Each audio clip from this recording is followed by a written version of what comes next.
बीते 24 घंटे में देश में खुदरा और थोक महंगाई के आंकड़े जारी हुए। खुदरा महंगाई में जहां कुछ नरमी देखने को मिली, वहीं थोक महंगाई 10 साल की ऊंचाई पर पहुंच गई। खुदरा महंगाई मई में 7.04% पर रही, जो अप्रैल के स्तर से 7.79 से कम है।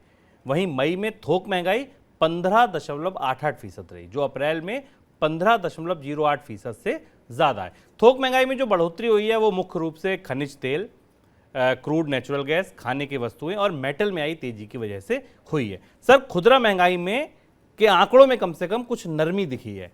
आंकड़े क्या कह रहे हैं? क्या ये वाकई नरमी असलियत है? शुभम, खुदरा महंगाई के आंकड़ों में दो चीज़ें। एक तो इसका बेस इफेक्ट है, क्योंकि पिछली बार महंगाई कम का आंकड़ा इसके बेस इफेक्ट के असर के कारण हमें कम दिखाई दिया, पर महंगाई को भीतर से खोलने पर हमें एक महत्वपूर्ण बात दिखाई देती है। पिछले महीने सरकार ने पेट्रोल डीजल की कीमतों में कमी की थी, टैक्स घटाया था। उसका असर हमें महंगाई के आंकड़े पर कोई बहुत बड़ा असर नहीं दिखाई दिया। जितनी कटौती पेट्रोल डीजल की कीमतों में हुई थी, अगर वो कटौती प्रभावी होती तो शायद महंगाई की दर को और नीचे आना चाहिए था। रिजर्व बैंक का जो सहनीय क्षमता लेवल है 6%, उससे महंगाई की दर ऊपर ही है, 7% से ऊपर बनी हुई है, पहली चीज़। दूसरी चीज़, जो महंगाई के अपने कंपोनेंट्स हैं, खुदरा महंगाई के जो प्रमुख कंपोनेंट्स हैं, उसमें कोर महंगाई 5% से ऊपर है, खाद्य महंगाई 7% से ऊपर है, और कई सारी ज़रूरी चीज़ें जो महंगाई को लगातार ईंधन देती हैं वो सब दहाई के अंकों में है। तो ये आंकड़ा बहुत ज़्यादा राहत देने वाला भी नहीं, और मुझे लगता है रिजर्व बैंक इसे लेकर बहुत अधिक उत्साहित या आशान्वित भी नहीं होगा। हाँ, ये आंकड़ा ज़रूर बताता है कि रिजर्व बैंक की मौद्रिक नीति में ब्याज दरों में बढ़ोतरी का उतना असर अभी महंगाई पर नहीं दिखाई दे रहा है जिसकी अपेक्षा की जाती थी। लेकिन जैसे ही ये बेस इफेक्ट बाहर निकलेगा और थोक महंगाई का असर हमें दिखाई देगा, जिस पर हम आगे चर्चा करें, तो शायद अगले महीनों में खुदरा महंगाई के दर में थोड़ी बढ़ोतरी नजर आ सकती है। सर, थोक महंगाई के भी आंकड़े आए हैं, ये क्या बताते हैं? थोक महंगाई का आंकड़ा ज़्यादा चौंकाने वाला है। थोक महंगाई का आंकड़ा मेरे सामने चार्ट खुला हुआ है।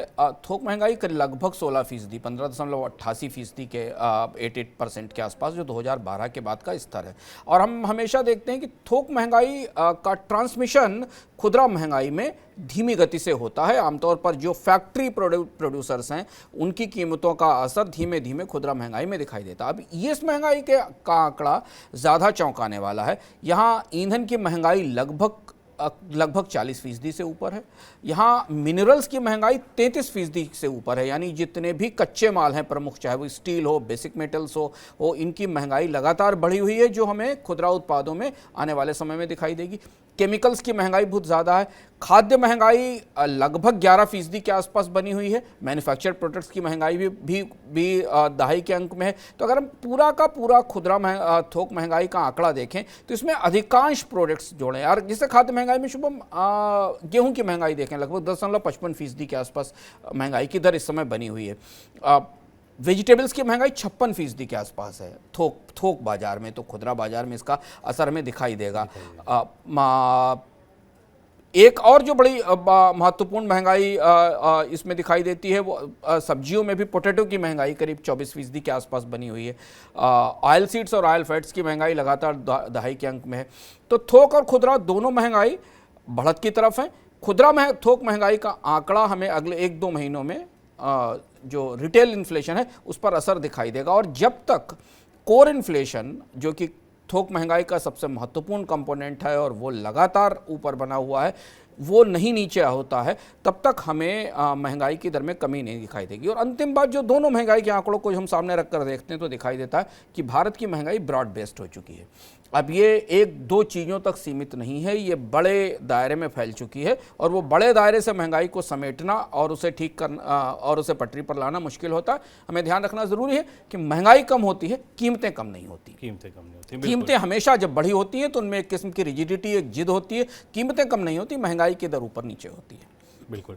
और एक चीज़ जो अंशुमान जी ने बोली बहुत महत्वपूर्ण है कि महंगाई जो है ब्रॉड बेस्ड हो गई, यानी कि अगर कभी पता चलता है कि प्याज की वजह से महंगाई है, टमाटर की वजह से महंगाई है, तो उसे काबू किया जा सकता है। लेकिन जब महंगाई 10 दिशाओं से आ रही है तो आप किस किस पर काबू करेंगे?